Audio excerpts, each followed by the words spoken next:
Selamat malam, kembali lagi bersama channel Tutur Niskala. Episode kali ini, kita akan bercerita tentang kisah seseorang nenek yang tinggal di tepi hutan, dan bertemu beberapa makhluk gaib serta orang ngeleak, saat beliau mau mengumpulkan kayu bakar. Cerita ini merupakan cerita based on true story. Cerita ini ditulis oleh akun Twitter @amjayasastra. Mau tahu bagaimana kisahnya? Langsung saja, ceritanya mulai dari sini. Sebelum itu, jangan lupa komen, like, share, dan subscribe. Dalam cerita ini, saya akan membawakan sudut pandang dari nenek ini. Nenek ini bernama Nimade Rerot, akan kita panggil saja Men Rerot. Men dalam bahasa Bali artinya ibu. Dan kejadian ini terjadi pada tahun 1975. Malam hari bulan purnama, sinar bulan menerangi bumi alas di desa ini, bagai lampu yang memberikan kesejukan di kala gelap menyerang. Aku bersama 5 anakku dan suamiku tinggal di sebuah rumah gubuk, dekat perbukitan yang jauh dari sentuhan perkotaan, bahkan lampu pun belum ada. Suamiku seorang pengumpul gula merah. Setiap ladang di desa ini pasti mempunyai pohon lontar. Di sanalah suamiku mencari niranya, lalu dimasak menjadi gula merah, kemudian dijual ke warung dan pasar. Selain itu, ia juga menjadi buruh untuk mengurusi ternak orang atau saudagar desa. Aku dan beberapa anakku membantu perekonomian keluarga dengan mengumpulkan kayu bakar di sekitar ladang dan hutan. Tapi, khusus untuk diriku mempunyai lokasi pengumpulan kayu yang berbeda. Aku setiap hari harus mendaki bukit untuk mencari kayu bakar yang dihargai mahal. Bahkan kalau tidak ada kayu bakar di bukit itu, aku pasti menebang pohon-pohon yang tidak terlalu besar. Lalu membawanya pulang, dan dijemur agar bisa dijual nantinya. Intinya apapun keadaannya di bukit tersebut, aku harus pulang membawa sesuatu. Biasanya, pagi hari aku akan mengurus kayu bakar untuk diikat. Lalu dibawa ke pasar bersamaan dengan membawa gula merah hasil buatan suamiku. Siang hari setelah semua daganganku habis, aku akan membantu pekerjaan rumah seperti memasak dan bersih-bersih. Sambil menunggu kedatangan suamiku, aku dengan 2 anakku yang paling kecil akan menyiapkan peralatan untuk memasak nira menjadi gula, agar besok bisa dijual di pasar paginya. Seperti itulah kegiatanku setiap hari, tidak ada perubahan dan tidak ada gangguan apapun. Oh iya, hampir lupa juga memberitahu bahwa aku dan suamiku adalah seorang perokok. Kebanyakan wanita di desa ini pasti merokok, dan tidak ada pembeda antara laki dan perempuan dalam berbagai hal, bahkan di sini ada perempuan yang bekerja sebagai supir. Tapi rokok yang kami gunakan rokok tingwe atau linting dewe, bukan seperti sekarang yang tinggal keluarin duit dikasih rokok. Tingwe menurut kami lebih nikmat dan lebih terasa. Biasanya aku melinting di sore untuk bekal mencari kayu bakar nantinya. Untuk mengambil kayu bakar ke bukit, tidak mungkin dilakukan siang hari. Karena begitu banyak kegiatan yang harus dilakukan di siang hari. Jadi, untuk ke bukit akan aku lakukan pukul 1 dini hari, dengan berjalan kaki melalui jalan setapak yang sudah biasa ku gunakan tiap hari.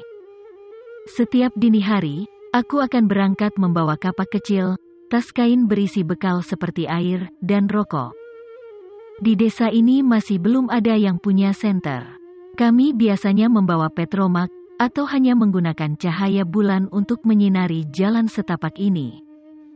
Ditambah lagi aku sudah melewati jalan ini selama hampir setengah hidupku. Jadi, aku sudah tahu di mana letak batu besar, jurang, pohon tinggi, bahkan kuburan di dekat bukit pun aku sudah hafal. Namun dalam beberapa hari ini, tersiar kabar bahwa ada teror pengeleakan yang gencar di desa ini, yang sedang mencari tumbal. Beberapa orang yang bekerja malam pun membatalkan pekerjaannya. Berbeda denganku, kalau aku tidak ke bukit tiap malam, besok apa yang aku jual? Ditambah teror celuluk yang menampakkan diri beserta rencangnya. Konon beberapa orang sudah didatangi atau dihantui setiap senja dan malam. Tapi, yang ada dalam pikiranku ya sama seperti sebelumnya. Aku tidak mau keluargaku kelaparan karena sebuah rumor yang belum pasti adanya. Memang dalam beberapa kali, aku melihat Endihan di langit setiap malam. Konon itu adalah manusia yang belajar ilmu pengeleakan, atau bisa saja itu dua orang yang sedang beradu ilmu pengeleakan. Kalau aku deskripsikan itu seperti dua nyala api yang berputar di atas langit. Saat melihat itu, aku hanya bisa berlari sejauh mungkin, mencari pohon atau semak untuk bersembunyi, atau juga tiarap di tanah menjadi solusi terakhir jika berada di tanah lapang. Konon dengan tiarap di tanah kita bisa menghindari sesuatu-sesuatu yang berterbangan di atas. Jika kamu di posisi itu, disarankan untuk berlari sambil berdoa, karena itulah solusi terbaik menghindari Endihan. Di desa ini, penampakan seperti itu sudah menjadi hal yang biasa, namun banyak yang waspada karena bisa saja tetanggamu yang menjadi leaknya.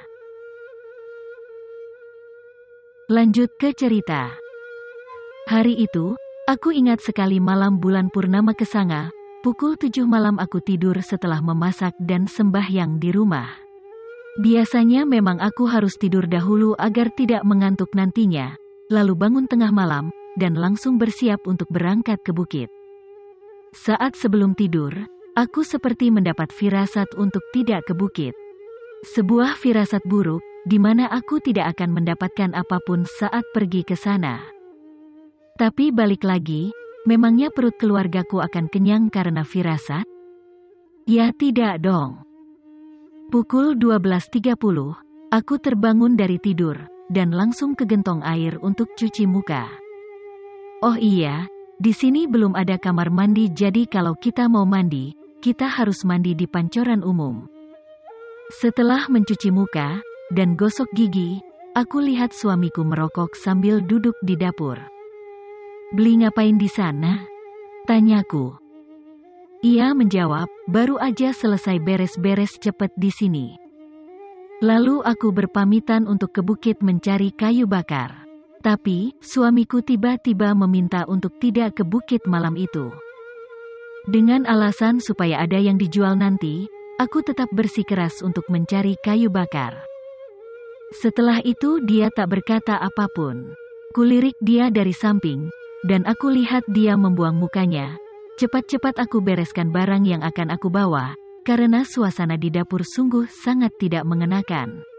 Lalu aku keluar mengambil jaket dan tas kecil. Lalu aku berjalan pergi meninggalkan rumah. Memang aku sadari, aku tidak mendapat restu dari suami. Tapi, kalau aku tidak pergi apakah anak-anakku akan memakan restu besok? Sudah pasti tidak. Aku berangkat agak tergesa-gesa, karena hati sudah tidak enak melihat mimik wajah suami. Jadi, aku tidak terlalu fokus mengecek barang-barang yang aku bawa di tasku. Yang paling penting, aku sudah membawa kapak untuk menebang pohon di bukit. Setidaknya aku pulang nanti membawa kayu.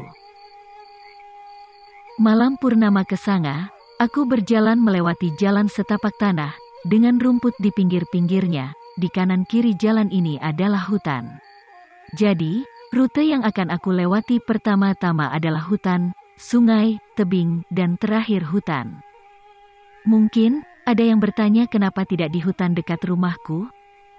Hutan di dekat rumahku hanya ada kumpulan pohon mangga, dan di sana ada desas-desus penunggu hutan yang berwujud celuluk, dengan beberapa rencangnya. Maka dari itu lebih baik aku tidak berurusan dengan mereka. Dari 4 rute yang akan aku lewati, hanya 2 rute saja yang terkenal angker. Yaitu, hutan dekat rumah dan sungai. Aku akan menceritakan tentang sungai ini karena ini bukan sembarang sungai. Sungai ini merupakan sungai musiman di mana jika musim hujan baru berubah menjadi sungai. Sungai ini diapit oleh 3 kuburan, ada kuburan anak-anak, kuburan Ida Bagus, untuk orang berkasta, dan kuburan biasa. Konon, di sungai ini sering dijadikan tempat bertarungnya para pengguna ilmu pengeleakan. Jika kamu beruntung, kamu akan menemukan api-api berterbangan di sini. Di hutan ini aku percepat langkahku. Tanpa penerangan dan hanya berbekal cahaya bulan, aku berjalan menghadap ke bawah.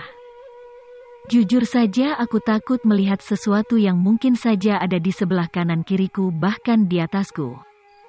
Konon celuluk-celuluk di sini bisa berada di atas pohon juga. Untuk menggambarkan durasi perjalanan ke kalian, hutan ini membutuhkan waktu 1 jam untuk berjalan melewatinya.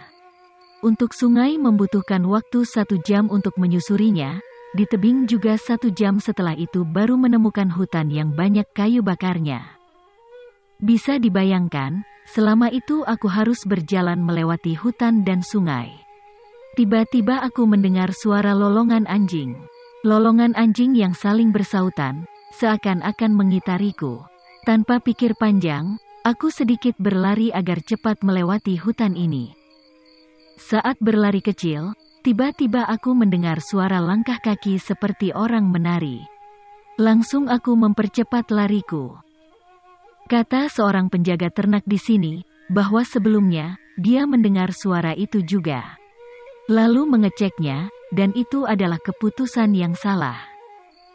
Karena saat mengeceknya, ia melihat 2 makhluk dengan baju yang kumel, seperti manusia tapi berwajah celuluk.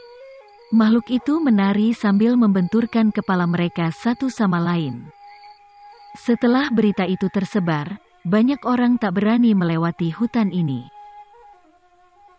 Aku berlari sampai di mana aku tidak mendengar suara itu lagi. Sekitar 15 menit berlari, aku sudah tidak mendengar suara itu lagi. Aku memperlambat langkahku, dan benar saja aku tidak mendengar apapun lagi. Suara anjing yang sebelumnya melolong pun sudah tak ada.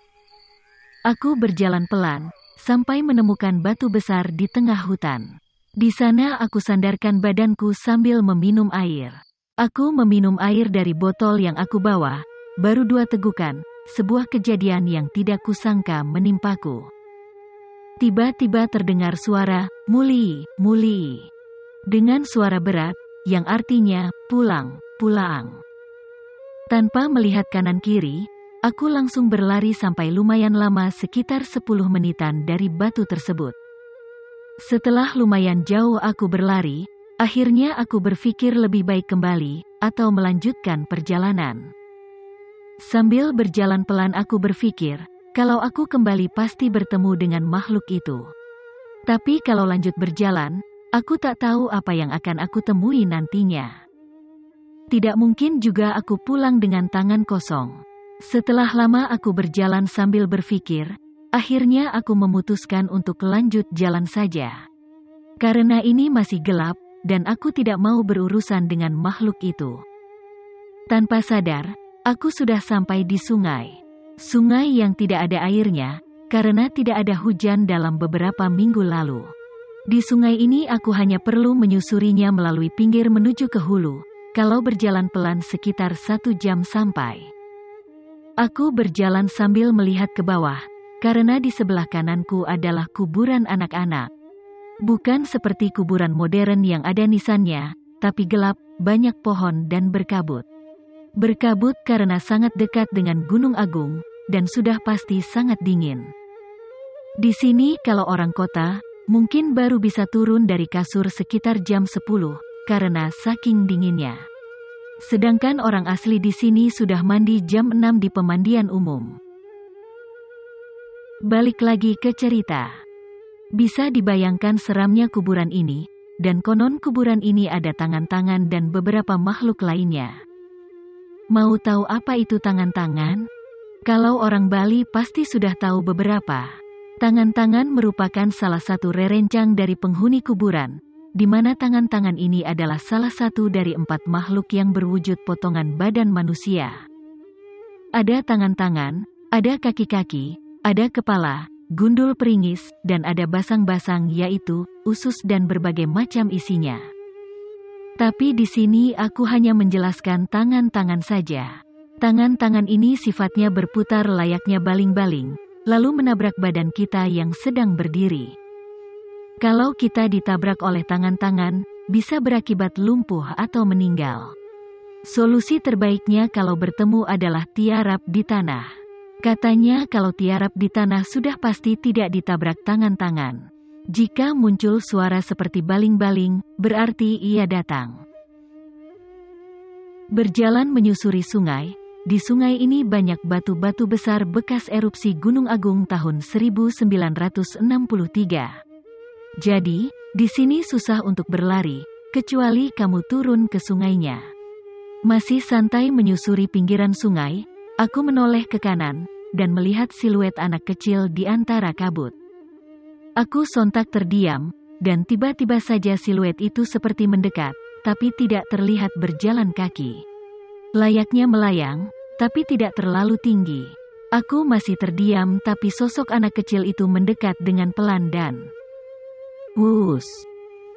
Sudah berdiri dengan jarak 3 meter depanku. Lalu makhluk itu berkata, "Ikut satu." Tiba-tiba, wajahnya memutih dan robek. Matanya hitam, mengeluarkan darah, dan mulutnya terbuka lebar. Tanpa pikir panjang aku berlari pulang lebih cepat. Ya Tuhan! Gumamku. Aku menoleh ke belakang. Ternyata anak itu melayang mengikutiku dengan gerakan kepala patah kanan patah kiri, patah kanan patah kiri, berulang-ulang dengan ekspresi wajah yang datar. Aku terus berlari kembali pulang. Tujuanku sudah aku kubur dalam-dalam. Aku berlari memotong sungai, dan masuk ke kuburan Ida Bagus yang ditutup kabut. Karena masuk ke sini adalah jalan cepat menuju rumah. Tapi aku salah, lagi-lagi aku mengambil keputusan yang salah. Aku melihat 3 endihan berwarna hijau, biru, dan merah, sedang menari di atas seka 6 di kuburan tersebut. Mereka seperti menari dan saling bertabrakan satu sama lain. Sambil menangis, aku berbalik ke arah kanan dan berlari menerobos pohon tebu di samping kuburan tersebut. Aku terus berlari sampai kehabisan tenaga, bahkan mataku sudah kunang-kunangan kemasukan keringat dingin, dan kecapean berlari dari sejak berangkat. Aku terus berlari, sampai-sampai aku memasuki hutan dekat rumah, dan melewati batu besar yang tadi. Akhirnya aku sudah berada di dalam hutan ini. Sungguh lemas sekali, dan tidak ada tenaga untuk berlari lagi. Akhirnya aku duduk di pinggir jalan sambil meminum air, lelah sekali untuk berlari sejauh itu, dan diikuti oleh sesosok makhluk yang bahkan aku tidak tahu sedang apa mereka. Ngos-ngosan sudah pasti. Sekitar 15 menitan aku sudah bisa tenang dan berpikir kembali. Sambil berpikir, aku mengeluarkan rokok, dan berniat untuk merokok 1 atau 2 batang. Saat ingin menghidupkannya, aku mencari korek di tasku dan ternyata tidak ada sama sekali. Dengan rokok di mulut, aku berdiam menatap langit dan bulan yang bercahaya terang. Aku tak dapat apa-apa hari ini. Bahkan nyawaku hampir terancam saat masuk ke kuburan Ida Bagus tadi. Sejenak aku berpikir, kenapa tidak mengikuti saran suamiku yang menyuruhku tuk di rumah. Aku memasukkan rokokku ke dalam kantong tas, lalu aku bangkit untuk melanjutkan jalan pulang. Saat bangun, aku melihat seorang wanita sepertiku, dengan rambut panjang sambil merokok di sebuah pondok kayu tanpa dinding. Wah, pasti orang mencari kayu bakar juga itu, pikirku. Aku berlari kecil mendekatinya. Dari belakang ia hanya menggunakan kain sampai dada, dan rambut acak-acakan tapi panjang. Karena aku sudah ada di belakangnya, aku panggil dia. "Swastiastu, boleh minta apinya, Dik? Nyari kayu bakar ya?" Lalu dia menoleh. Ternyata wajahnya berbentuk seperti rangda setengah manusia, dan mulutnya bercahaya. Matanya melotot keluar, namun masih seperti mata manusia, dan taringnya mulai agak panjang sedikit. Dan yang paling seram, lidahnya keluar dari mulutnya yang bercahaya. Lidah yang panjangnya sampai di dada, dengan nyala api di pinggirnya. Aku sontak berlari menjauh sambil menangis, karena ini bukan jin, tapi inilah orang ngeleak. Kalau dalam bahasa Bali ini baru tahap ngelekas. di mana manusia baru akan berubah menjadi leak atau sejenisnya. Dia berlari mengejarku sambil melompat-lompat dengan satu kaki bergantian. Aku berlari dan dia terus mengejarku sambil tertawa, dan aku pun berlari tanpa arah. Aku terus berlari, sampai akhirnya aku keluar dari hutan ini, dan sampai di dekat rumahku. Saat aku menoleh ke belakang, aku lihat cahaya api terbang menjauhi diriku, dan masuk ke dalam hutan tersebut. Aku berlari cepat ke dalam rumah, dan langsung masuk ke kamar. Aku lihat suamiku bangun tergesa-gesa dan bertanya kenapa aku. Lalu aku bilang dikejar orang ngeleak. Terus suamiku keluar mengambil tirta, lalu mencipratkan itu beberapa kali ke kepalaku. Setelah itu disuruh minum 3 kali, seperti ritual pemberian tirta biasanya. Lalu ia berkata padaku, "Kalau ada hari sakral itu diam di rumah, jangan keluar." Aku hanya mengangguk, dan jujur, wajahnya masih terbayang di kepalaku. Bahkan kulitnya yang keriput, dan matanya yang melotot masih terlintas di benakku. Suamiku mengatakan padaku, saat aku pergi, dia menyusulku ke dalam hutan. Saat dia baru masuk hutan, dia melihat sosok manusia yang menari-nari sambil melompat-lompat dengan satu kaki bergantian. Seakan-akan sedang melakukan ritual pengeleakan sebelum ngelekas. Saat itu suamiku langsung berlari pulang, dan mengikhlaskan aku. Ia pikir aku akan mati menjadi santapan makhluk tersebut. Makanya saat aku masuk kamar, suamiku kaget karena mengira aku sudah akan meninggal. Untuk sedikit gambaran, rumahku ini tidak mempunyai tembok pembatas pekarangan dan pagar. Jadi, dari hutan langsung bisa masuk ke ruang tamu dan kamar. Kalau dari kamar ini, kita bisa langsung melihat hutan dari jendela. Besoknya aku sakit selama 1 minggu, panas dingin. Karena di sini tidak ada dokter satupun, jadi yang didatangkan adalah tabib yang menggunakan bahan-bahan herbal untuk mengobati. Beliau memberiku minyak, dan menyuruhku untuk meminumnya mentah-mentah setiap hari sekali. 2 hari kemudian aku sembuh seperti sedia kala. Semenjak saat itu aku selalu mengajak rombongan untuk berangkat ke bukit agar lebih aman. Aku juga diberikan bekal untuk menjaga dari segala gangguan makhluk halus. Sekian cerita dari Menrerot. Sebelum mengakhiri cerita ini, saya ingatkan untuk mengirimkan doa kepada beliau, karena beliau di akhir ayatnya sakit, dan konon menjadi tumbal atau korban dari orang yang melakukan ilmu pengeleakan. Yang tak lain pelakunya adalah kerabatnya sendiri. Demikian cerita ini berakhir. Semoga kita bisa mengambil sisi positif dari cerita ini. Untuk teman-teman yang punya cerita horor atau mistis, dan ceritanya mau diceritakan di sini, silahkan kirim saja ceritanya ke email yang ada di deskripsi. Terima kasih sudah menonton. Jangan lupa like, komen, share, dan subscribe.